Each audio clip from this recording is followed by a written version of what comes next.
নমস্কার বন্ধুরা, আজকে আমি আপনাদের সঙ্গে দুপুরের মেনু শেয়ার করছি। তো চলুন দেখে নিই মেনুতে কী আছে।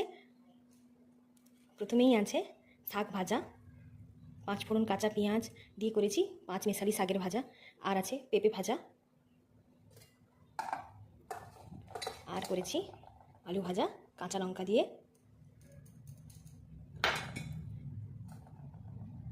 আর এখানে আছে আমলিয়া মাছের ঝাল, আলু দিয়ে করেছি। আর এটা হচ্ছে পাকাল মাছের তেঁতুল দিয়ে টক। তো কেমন লাগলো আজকের দুপুরের মেনু?